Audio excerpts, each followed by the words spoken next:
Bonjour à tous, bienvenue sur l'internaute.com, ouestfrance.fr et 20minutes.fr pour Direct Politique, votre émission politique sur Internet. Notre invité de ce mardi matin est Nicolas Dupont-Aignan, président de Doubourg-la-France et député maire de Hyères. Bonjour Nicolas Dupont-Aignan. Bonjour monsieur. Merci d'être avec nous ce matin dans notre émission. Michel Urvois est avec moi pour co-présenter cette émission, éditorialiste politique de Ouest France. Bonjour Michel. Bonjour. Et Armelle Le Goff est aussi là ce matin, rédactrice en chef adjointe de 20 minutes. Bonjour. Bonjour. Chers Bonjour. internautes, vous connaissez le principe de l'émission, vous avez une quarantaine de minutes pour réagir à l'émission, poser votre question à notre invité, je me ferai un plaisir de la retransmettre en direct. Nicolas Dupont-Aignan, vous étiez hier au Salon d'agriculture, Manuel Valls y était également, le Premier ministre a martelé lors de son passage un discours extrême droite.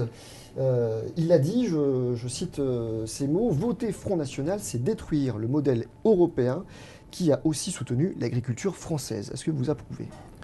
Et je ne comprends pas toujours les propos de Manuel Valls. Manuel Valls ferait mieux de s'occuper des agriculteurs. Qu'est-ce que je veux dire par là ? Si le Front National est aussi puissant dans notre pays aujourd'hui, c'est parce que la classe politique a démissionné face à Bruxelles. Et moi j'ai été au Salon d'agriculteurs hier, j'ai passé 5 heures là-bas. Qu'est-ce que j'ai vu ? J'ai vu des agriculteurs qui crevaient de faim. J'ai vu des éleveurs laitiers qui vont être massacrés par la fin des quotas laitiers. J'ai vu des éleveurs qui m'ont expliqué qu'aujourd'hui, les laiteries achetaient leur lait en dessous du coût de production. C'est-à-dire qu'ils ne peuvent plus vivre. Alors, c'est bien les grands anathèmes politiciens, mais si la classe politique française s'était occupée des Français depuis 20 ans et n'avait pas laissé Bruxelles diriger la France, il n'y aurait pas cette crise. Et moi, ce qui m'importe, c'est pas de dire il ne faut pas voter ceci, il ne faut pas voter cela. Ce qui m'importe, en tout cas avec Debout la France, c'est de proposer une sortie de crise pour redonner à notre pays sa force. Et on n'aura pas cette force avec le cadre d'aujourd'hui, c'est clair. Donc pour moi, le Parti socialiste est fini, il finira comme le PASOK grec, l'UMP est prisonnière d'un cadre et ne sait plus où elle vit. Et il faut proposer aux Français une autre voie que le Front National. On va revenir. Pour demain, c'est tout. Et l'exemple de l'agriculture est flagrant. On va rester sur l'agriculture, puisque vous sortez du salon. Quel type d'agriculture défendez-vous ? Vous parliez de quotas, subventions, petite exploitation, grande exploitation. En quelques mots, c'est quoi votre agriculture idéale ? C'est très simple. On a la chance d'avoir des retours d'expérience. On sait ce qui a marché. La politique agricole commune, quand elle a été mise en œuvre par le général de Gaulle, qui à l'époque avait fait une crise à Bruxelles pour obtenir satisfaction, c'était une politique qui protégeait les agriculteurs européens, la préférence communautaire, qui est un gros mot aujourd'hui à Bruxelles, et c'était un prix garanti avec des quotas pour éviter les surproductions et les fluctuations erratiques des prix. Ça a permis d'assurer un revenu à nos agriculteurs, de moderniser nos exploitations, parce qu'il faut se moderniser, il ne faut pas rester comme avant, et d'être autosuffisant. Depuis 20 ans, une idéologie ultralibérale, la soumission des dirigeants français qui se sont couchés face à un modèle bruxellois a détruit ce qui marchait. Je remarque qu'un pays comme le Canada, qui a organisé sur le même modèle que la politique agricole commune son agriculture, assure un revenu digne à ses agriculteurs. Alors, on sait ce qui a marché. Depuis 20 ans, on a détruit tout ça. Ça veut dire qu'aujourd'hui, nos agriculteurs sont dans une extrême difficulté. Il faut savoir qu'il y en a, tous les 2 jours, il y a un agriculteur qui se suicide. Donc moi, je demande, très simplement, soit on remet un cadre à l'agriculture, c'est-à-dire qu'on ouvre une crise à Bruxelles et on dit, nous, on ne marche plus dans ce système. Il faut renégocier la PAC. Il faut la reconstruire. Ils l'ont détruit par petits bouts. Et la dernière destruction, c'est la suppression des quotas laitiers en avril 2015. Soit on reconstruit une PAC protectionniste, minimum, soit on quitte cette politique agricole et on fait une politique nationale. Qu'est-ce qu'elle va changer, la suppression des quotas laitiers ? Parce qu'on est en dessous, on produit moins que les quotas. Non, ce qui va se changer, c'est que des pays comme le Danemark, les Pays-Bas, l'Allemagne, la Pologne, la Roumanie n'auront plus de quotas, ont prévu d'augmenter, ils ont déjà augmenté leur production de lait considérablement, avec un avantage comparatif énorme puisqu'ils emploient des esclaves à 3 € de l'heure dans les exploitations allemandes. Et donc, ils vont envahir le marché, augmenter la production, les prix vont encore plus chuter, et on va délocaliser les productions de fromage dans ces pays-là. Voilà la réalité. vous allez avoir dans les mois qui viennent une déstabilisation des producteurs laitiers considérable. Déjà, ils sont en train de crever, avec un prix du lait qui a rechuté de 10 centimes depuis 1 an. Je peux vous dire que ce qui va se passer, ça va être pire que la crise de la sidérurgie. On n'imagine pas ce qui va se passer dans nos campagnes à partir de cette année. Donc moi, je demande un équilibre. Il faut de la modernisation, il faut alléger les contraintes sur les agriculteurs, il y a trop de normes, etc. Mais il faut aussi un minimum de protection, c'est tout. Il faut du bon plus sens. Plus assurantiel, Nicolas Dupont-Aignan, une Comment plus assurantielle, il faut garantir un revenu, un peu comme le modèle ce qui se fait aux États-Unis. Ce qui se fait au Canada, il marche très bien. Ce qui s'est fait en France, en Europe. C'est quand même curieux d'avoir réussi une belle politique agricole commune européenne. Donc moi, je ne suis pas contre l'Europe, je suis contre la mauvaise Europe. Et de la laisser détruire. Et ce qui est gravissime, c'est de voir le président de la République, et là j'accuse, écrire dans une interview toute récente au Monde agricole, j'ai écrit à la Commission. Si vous voulez, si les hommes politiques français ne comprennent pas qu'on n'a pas besoin d'un petit télégraphiste, qu'on n'a pas besoin d'un gouverneur d'un Länder allemand, qu'on n'a pas besoin d'être sous les ordres de Mme Merkel, s'ils ne comprennent pas que les Français veulent un président de la République et un Parlement qui gouverne, eh bien, cette classe politique sera balayée. Et ce sera tant mieux. Il y a un moment, il faut arrêter de prendre les Français pour des imbéciles. Sur la PAC et sur l'agriculture. Et sur l'agriculture, vous dénoncez aussi une forme de démagogie environnementaliste. Produire moins mais mieux n'est-ce pourtant pas l'avenir de l'agriculture française? Je ne suis pas anti-environnementaliste. En revanche, je suis contre certaines réglementations absurdes. Hier, j'ai beaucoup discuté avec les agriculteurs. Par exemple, aujourd'hui, un agriculteur n'a plus le droit de curer un cours d'eau. Ce qui fait qu'ils ont des drainages qui sont bouchés. Ah, mais il y a la police de l'eau qui vient leur interdire d'aménager les fossés. On est en plein délire.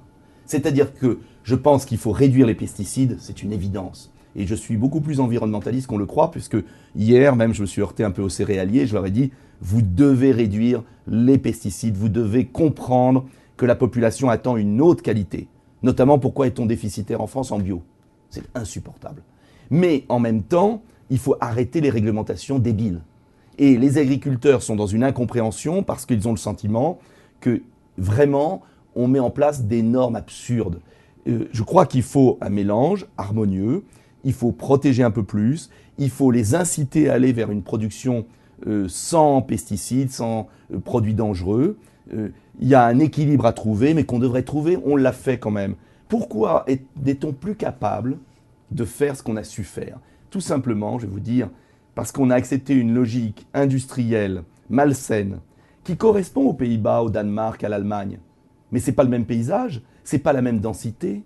La France a besoin d'une agriculture de montagne, la France a le Massif central, on n'est pas l'Allemagne.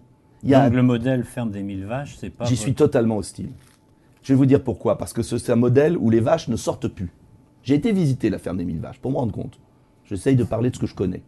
Il y a tellement de gens qui parlent de ce qu'ils ne connaissent pas, moi j'ai voulu aller voir. Ça peut être séduisant, l'idée d'être plus productif. D'ailleurs, les promoteurs sont sincères, ce sont des gens sincères, contrairement à ce qu'on croit. Simplement, les vaches ne sortent plus. Est-ce qu'il ne faut pas plutôt avoir une agriculture modernisée, avec des exploitations plus grandes, mais adaptées à notre terroir, qui permettent d'utiliser les pâturages?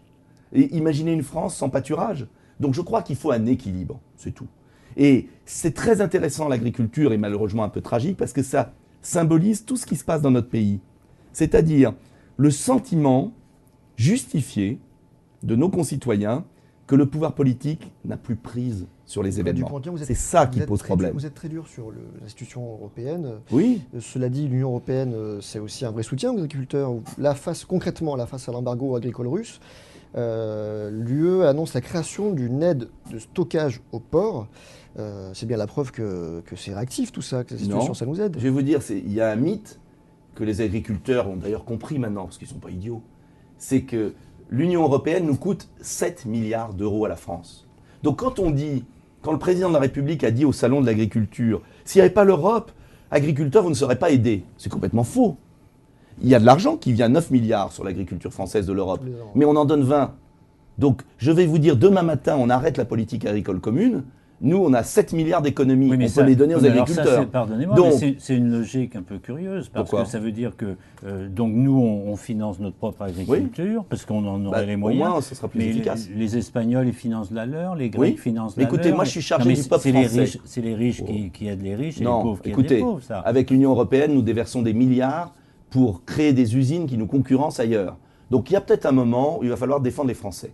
Et moi, ce que je dis, c'est que soit on renégocie la PAC et on dit à nos amis européens, on refait une PAC protectrice et on refuse le traité transatlantique, qui est vital. Si vous voulez manger du poulet au chlore, du bœuf aux hormones, et j'ai vu les éleveurs qui m'ont dit c'est la fin de l'élevage en France. Bon, le traité transatlantique. Donc soit on protège l'Europe et l'Europe sera aimée, soit on laisse l'Europe à volo et on reviendra à la nation. Vous savez, dans la vie, soit on est efficace et les gens vous aiment, soit on n'est pas efficace et à un moment, à force de tirer sur la corde, elle lâche. C'est tout.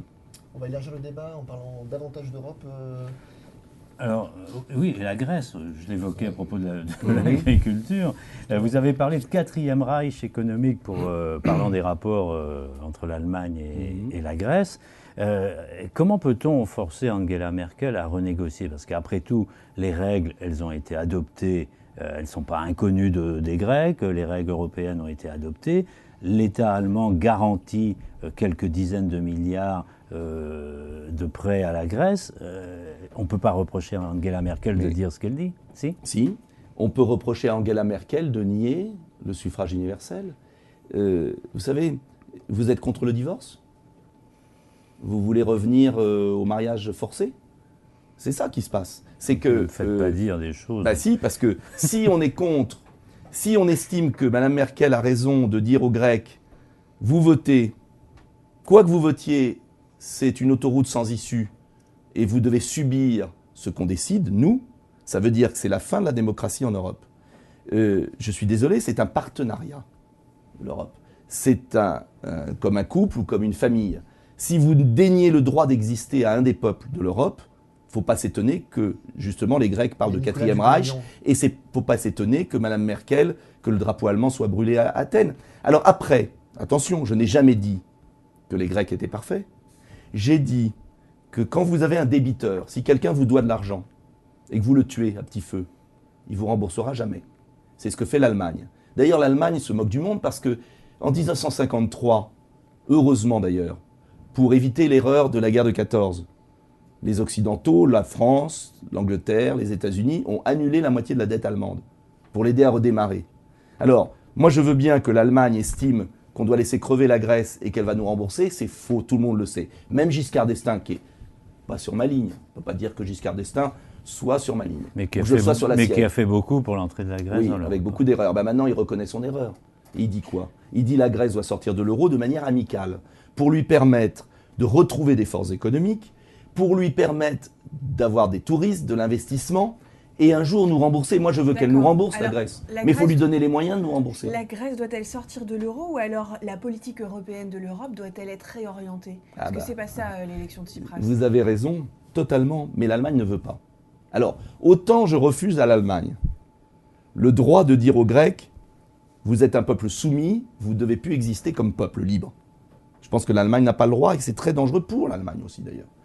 Autant, on ne peut pas demander à l'Allemagne de faire la politique qu'elle ne veut pas faire. C'est ça le problème. C'est qu'on est dans un piège.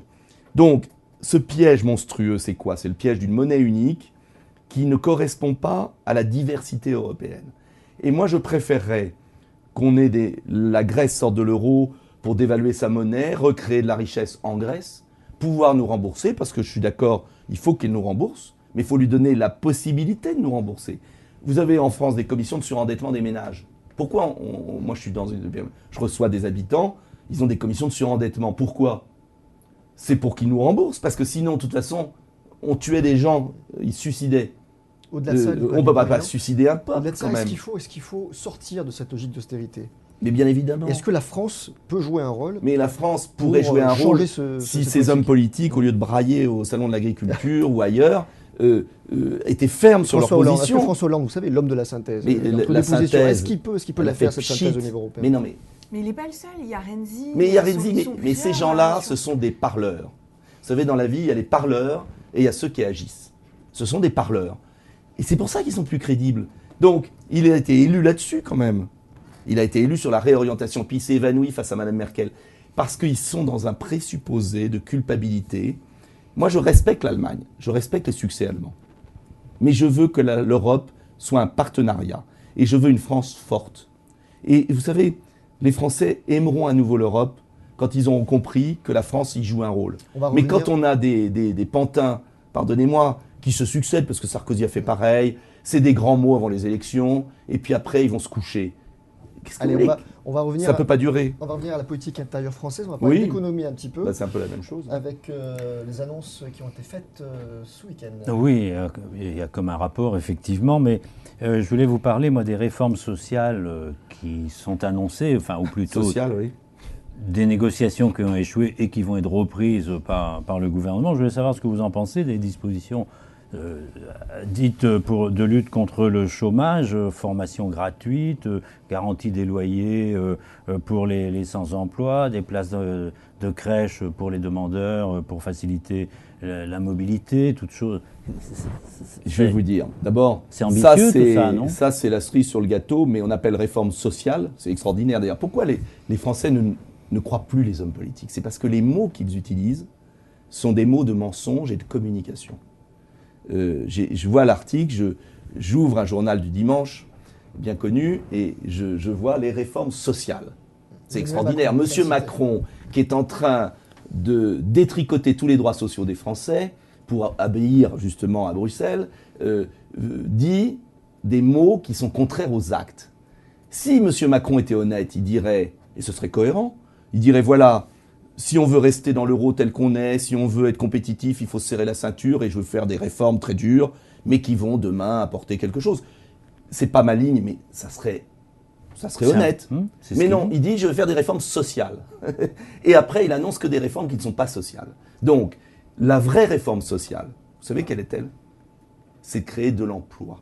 C'est de relocaliser 1 million d'emplois. Et pour relocaliser de l'emploi, ce que je propose, c'est de prendre des mesures qui vont permettre aux entreprises de recréer de la richesse sur le territoire français. Ça veut dire de vraies mesures, baisse des charges considérables. Rien à voir avec le pacte de stabilité, de responsabilité qui n'est pas assez.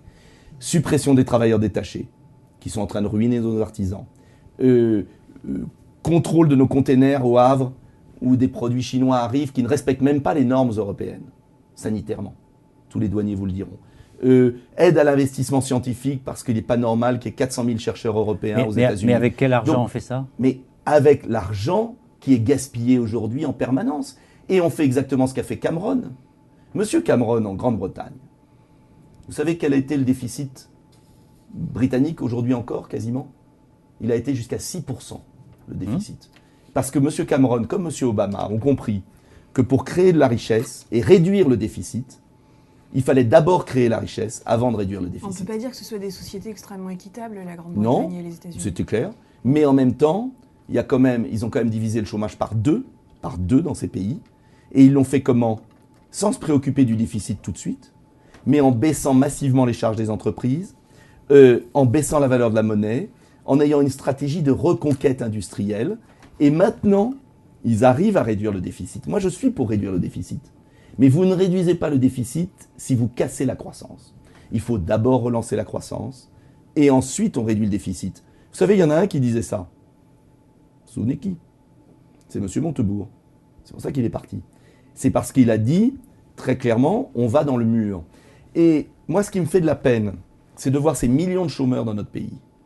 On a eu 750 000 chômeurs de plus sous Sarkozy. On en a 600 000 de plus depuis qu'Hollande est arrivé. Est-ce que vous croyez qu'on va continuer comme ça, dans une vie politique apaisée, avec cette gangrène ?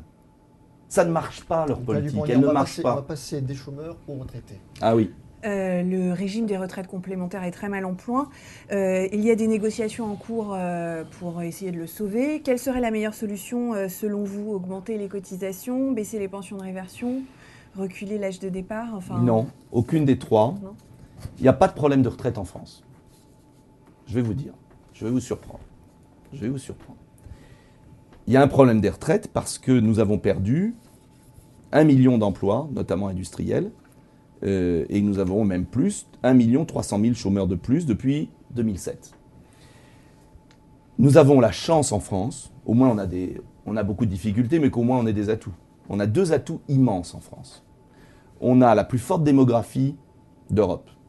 Ça veut dire que si notre économie fonctionnait, et si les cotisations sociales rentraient parce que nous avions des emplois, eh bien les régimes seraient équilibrés. C'est la grande différence avec l'Allemagne qui perd 200 000 habitants par an. C'est aussi une des explications du chômage, d'ailleurs. Oui, c'est tout à fait juste. Le deuxième point, c'est que nous avons la chance d'avoir le pays qui a le plus d'épargne. Ça veut dire quoi? Ça veut dire que si on baissait massivement les charges des entreprises, qu'on réalimentait la mécanique, qu'on investissait et qu'on recréait de l'emploi en France, le problème des retraites serait réglé. C'est le premier point. Deuxième point, ça ne veut pas dire qu'il n'y a pas un problème immédiat. Donc, il faut tout faire pour ne pas augmenter les cotisations. Et par ailleurs, je pense qu'il faut aussi cesser les gaspillages. Et moi, je vais vous dire autre chose. Je suis même pour l'augmentation des petites retraites. J'ai rencontré à Amiens, dans la Somme, mercredi dernier, une femme qui est une de nos militantes. Et elle a 64 ans. Elle a commencé à travailler à 14 ans. Elle a travaillé 50 ans. Elle a été licenciée économique 5 fois. Elle a été ouvrière, vendeuse, elle a fait les marchés, donc. Mais elle a toujours cotisé. Vous savez quelle est sa retraite? 860 €, retraite complémentaire comprise. 860 €. Et cette femme m'a dit, voyez, ce qui me choque, c'est que j'ai 860 € de retraite et je vois des Polonais, des Roumains, des étrangers arriver et avoir 730 € de minimum vieillesse sans jamais avoir cotisé. Ça ne veut pas dire qu'il faut exclure. Simplement, vous comprenez le sentiment d'injustice. Qu'est-ce qu'on fait, Nicolas Dupont-Aignan? Ce qu'on fait, c'est que moi je propose que les gens qui ont cotisé toute leur vie voient au contraire réhabiliter leur retraite, remonter leur retraite. Il faut que pas un retraité qui a cotisé toute sa vie soit en dessous de 1 000 €. Mais vous allez me dire, ça va coûter cher, comment vous payez? Eh bien, je propose aussi qu'on arrête un certain assistanat. J'ai bien regardé, parce que je n'ai pas voulu dire de bêtises, mais quand vous regardez que vous avez le RSA, la CMU, l'APL, au bout de 3 mois de résidence en France, légale, c'est pas possible. Je ne dis pas qu'il faut faire de préférence nationale, comme le Fonds national, attention. Je dis qu'il faut un délai de carence, comme le propose justement Cameron en Angleterre. Quand je vois que des ressortissants de l'Union européenne ont le minimum vieillesse sans avoir jamais cotisé en France, alors même, donc on ne peut pas continuer, moi je le vois dans ma banlieue. Concrètement, ça veut dire un délai de carence, même pour ceux de l'Union européenne, il n'y a aucune raison que des pays qui n'ont pas la sécurité sociale, comme en Pologne, en Roumanie ou ailleurs, puissent envoyer leurs retraités finir leurs vieux jours en France et payer 750 € alors que j'ai des retraités français qui ont cotisé, ou étrangers d'ailleurs, en situation régulière. Moins d'allocations. Est-ce qu'il faut baisser les allocations? Non, il faut... La misère est telle que... Mais il faut freiner l'assistanat d'un côté et renforcer de l'autre côté, les petites retraites de ceux qui travaillent. Et c'est ça le sentiment d'injustice. Et là, attention, ces questions sont très difficiles à manier. Parce que je ne veux pas donner l'impression que je dirais, par exemple, un étranger qui a cotisé toute sa vie en France, il mérite une retraite. Donc je ne suis pas comme le Front National, soyons clairs, qui dit préférence nationale, vous êtes étranger, même vous avez cotisé, rien du tout. Non. Mais je dis qu'à force de ne jamais aborder les vrais problèmes du pays, on a laissé au Front National le soin de les traiter, d'en parler. Et nous ne disons jamais la réalité. Donc je crois qu'il faut absolument revaloriser les petites retraites. Je crois qu'il faut arrêter un certain assistanat trop automatique. Je pense qu'il faut vraiment mettre de l'ordre dans nos systèmes sociaux. Et je pense que si on relance l'économie avec de vraies mesures pour relocaliser les activités en France, on aura la masse financière pour payer nos retraites. Contrairement à ce qu'on veut nous faire croire. Mais on veut nous culpabiliser en permanence. C'est ça que j'aime pas. On va passer à un autre chapitre, celui qu'on a consacré aux élections à venir. On a beaucoup de questions là-dessus concrètes. Michel, peut-être pour ouvrir le bal.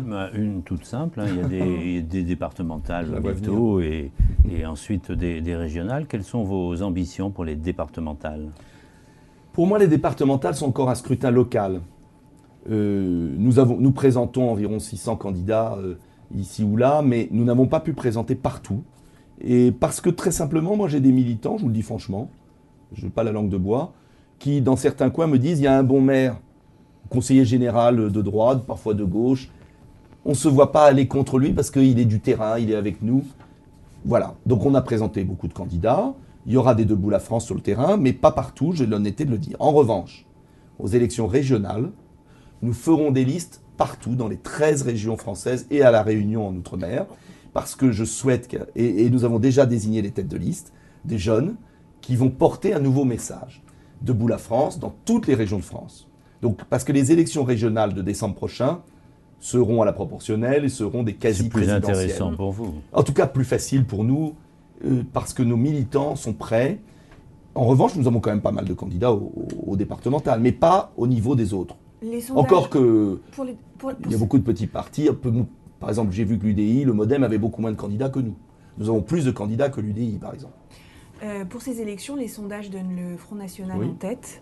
Il devrait être présent au second tour dans pas mal de cantons. Appellerez-vous à voter pour le PS ou l'UMP en cas de duel avec le Front Je vais National être très franc. D'abord, je n'ai jamais donné de consigne de vote. Et pourquoi?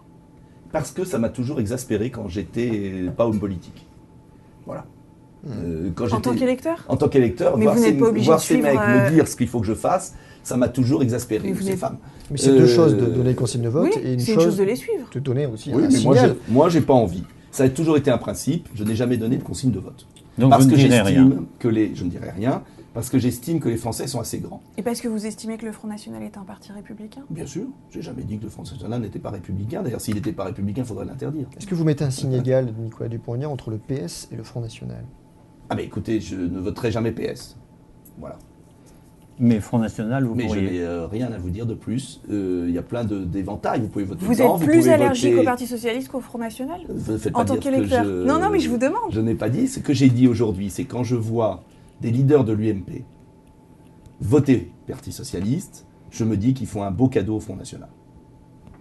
Est-ce qu'il est raisonnable d'aller voter à des départementales et à des régionales d'ailleurs, mais dont on ne connaît pas les compétences? Non, c'est surréaliste. C'est surréaliste. Je vais vous dire, nous sommes dans un pays surréaliste. On va voter pour des départementales et personne ne sait ce que vont faire les assemblées départementales.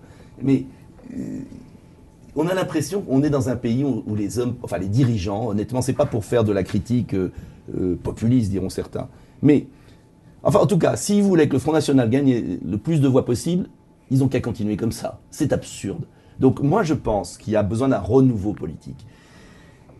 Toute mon idée, c'est justement de ne pas avoir le piège qu'on nous tend en permanence. C'est pour ça que je réponds par une pirouette, si vous le voyez bien, parce que vous n'êtes pas dupes, et ceux qui nous regardent non plus. Mais moi, je refuse ce piège. Le premier parti de France, c'est pas le Front National, c'est l'abstention. Si le Front National était si populaire, il n'y aurait pas tant d'abstention. Donc, moi, je refuse d'être dans ce piège. La classe politique actuelle se sert du Front National comme d'un épouvantail pour à la fois stériliser des voix et éviter, et puis se maintenir au pouvoir. Parce qu'ils savent bien qu'au fond, les Français ne veulent pas donner les clés de la maison à la famille Le Pen. J'en suis convaincu.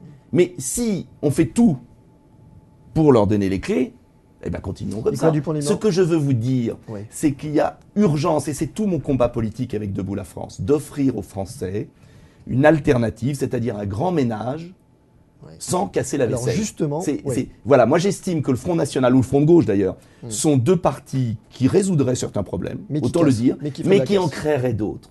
Et pourquoi les Français jouent à se faire peur en permanence? C'est parce qu'ils ne veulent plus du PS et de l'UMP qui résolvent rien, mais qu'ils hésitent à se donner en fait au Front National. Et pourquoi je suis confiant dans mon étoile politique et pourquoi on a de plus en plus de gens qui nous rejoignent? On n'a jamais eu autant de gens là depuis le mois de janvier qui ont adhéré. Je n'ai jamais vu ça, franchement. Comment vous l'expliquez d'ailleurs Eh bien, très simplement, ils me disent tous la même chose.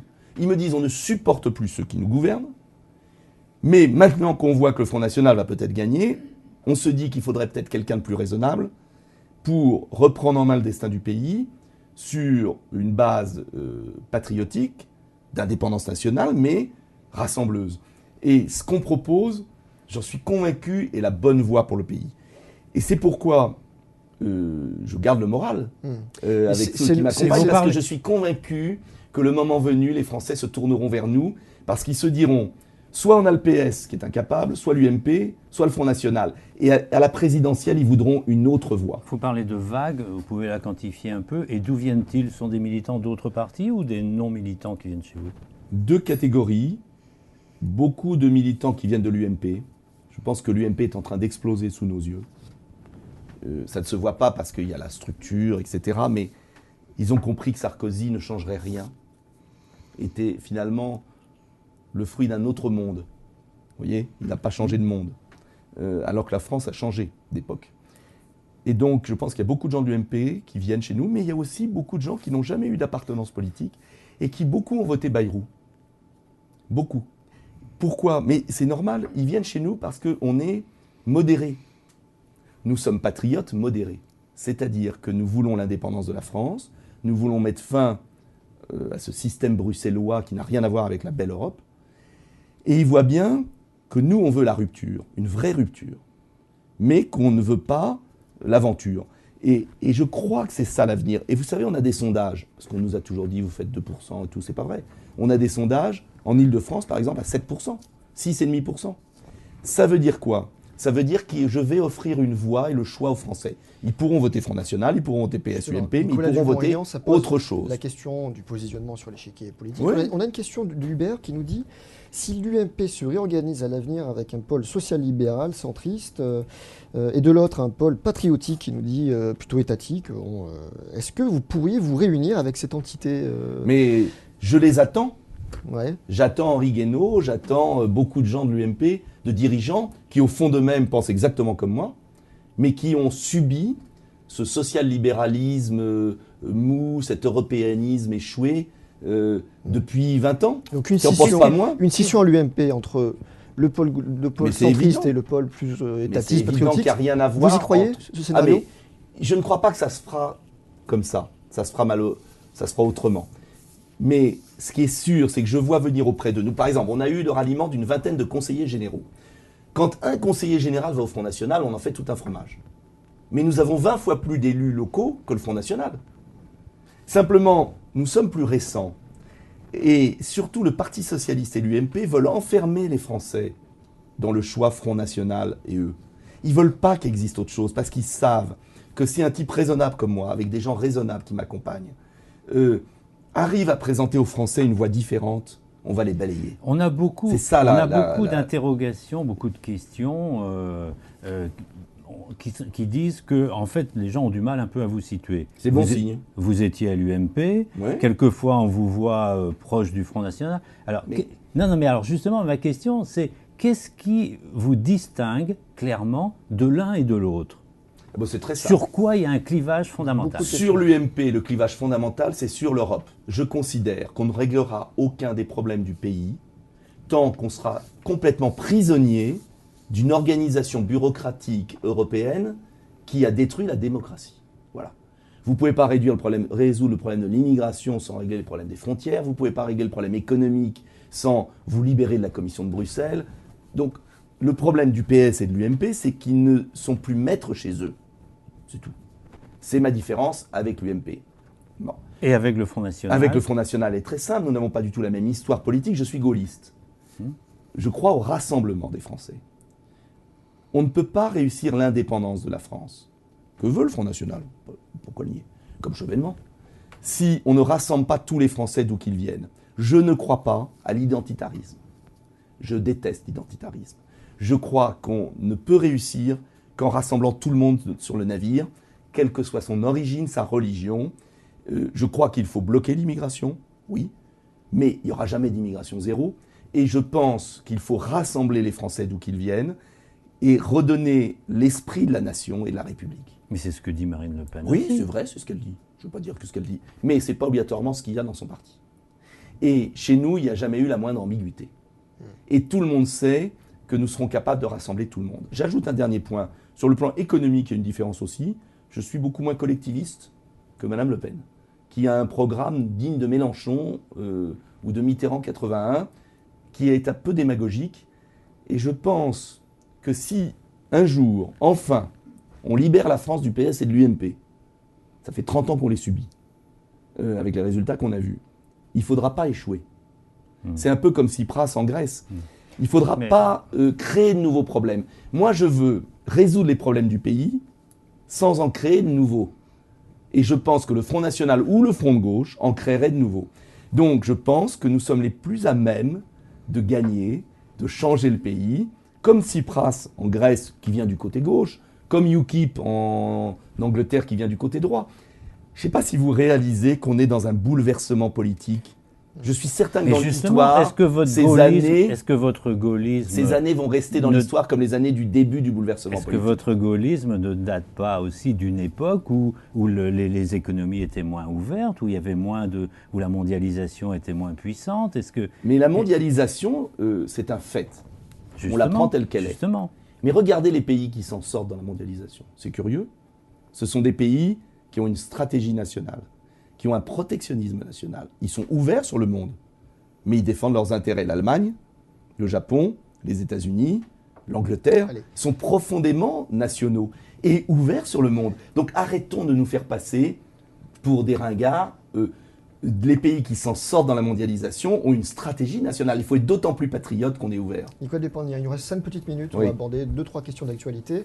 D'abord, le retour de Charlie Hebdo demain, avec un numéro de nouveau choc, etc., qui crée la polémique, sans doute. Tout ça malgré les menaces, vous en conviendrez, un mois après l'attentat.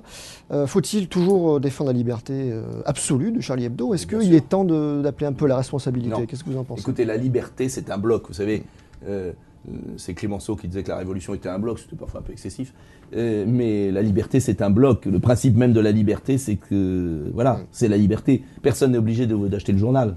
Exactement. Enfin, il faut remettre les pendules à l'heure. Personne n'est obligé d'acheter des journaux, personne n'est obligé d'aller... Enfin, il y a un moment, il faut arrêter, quoi. Un mot, s'il vous plaît, monsieur le député, sur les propos de Cukierman. Vous savez, hier, le président du CRIF a eu des propos polémiques en considérant que Marine Le Pen était irréprochable et que les violences étaient dues aux musulmans. Voilà. Ces propos m'ont choqué parce que je pense que quand on est la plus haute autorité d'une communauté, dans notre pays, il faut éviter de mettre de l'huile sur le feu. C'est irresponsable. Oui, et j'aimerais qu'il les regrette, parce que, d'abord, je n'aime pas le principe des communautés. Voilà, je vous dis franchement, on est français avant d'être juif, musulman, catholique, protestant, bouddhiste, etc. Et je suis toujours exaspéré par cette mise en avant des communautés en permanence. Alors c'est normal que les communautés s'organisent, que c'est normal qu'il y ait... Qu'il y ait dialogue entre elles. Qu'il y ait dialogue, mais c'est évident, ce sont des religions qui doivent dialoguer. Mais les communautés, une France des communautés, c'est le début de la libanisation. C'est un des grands dangers de la France d'aujourd'hui. C'est justement ces paroles qui se renvoient les unes aux autres, qui suscitent des ressentiments. Vraiment, tout ça est très fragile. Donc, par pitié, que chacun tourne 7 fois la langue dans sa bouche avant de parler. Christiane Taubira, je sais que vous ne l'aimez pas spécialement. Oh, c'est pas la personne. C'est une femme qui a du courage et une cohérence. En revanche, je pense qu'elle fait des dégâts considérables. Alors là, elle propose que les infractions reconnues dans l'espace public deviennent des infractions sur Internet. En gros, il n'y a pas le droit de diffamer, d'insulter, de tenir un propos raciste dans les médias, par exemple. Donc, elle dit il faut que ça soit aussi puni sur Internet. Pourquoi pas? Ça ne me choque pas. Ce que je ne voudrais pas, c'est qu'on mette en cause Internet parce qu'il y a des fous sur Internet. On n'ouvre pas votre courrier à la poste, bien qu'il y ait des dingues qui écrivent des horreurs. Là, il ne s'agit pas de ça. Non, mais mais attendez. Oui. Donc, oui, bien sûr, toute parole de haine doit être sanctionnée, mais pour autant, attention à la manière. Vous savez, Internet, c'est un élément de liberté essentiel pour le monde. Et les puissants ne veulent pas d'Internet. Internet gêne considérablement. Regardez en Chine, regardez dans certains pays. Et je ne voudrais pas qu'on prenne prétexte des événements pour détruire la neutralité du net et pour ouvrir le courrier des Français. Donc, il faut punir les sites, c'est-à-dire aller à l'origine. Il faut inciter à la responsabilité, il faut punir quand il y a comme les médias, dépassements, mais il ne faut pas en profiter, comme certains veulent le faire, pour éradiquer Internet, qui est un élément essentiel de la liberté aujourd'hui dans un monde dirigé par des puissances. J'allais dire à la fois criminelles, industrielles et financières. Allez, on finit et souvent, ça va ensemble. On finit avec cette question de Claude qui nous dit vous êtes prononcé, c'est pas le seul d'ailleurs, mais je Ouais. vais se poser la question. Vous êtes prononcé pour imposer la représentation des supporters aux fédérations sportives. Où en est cette initiative?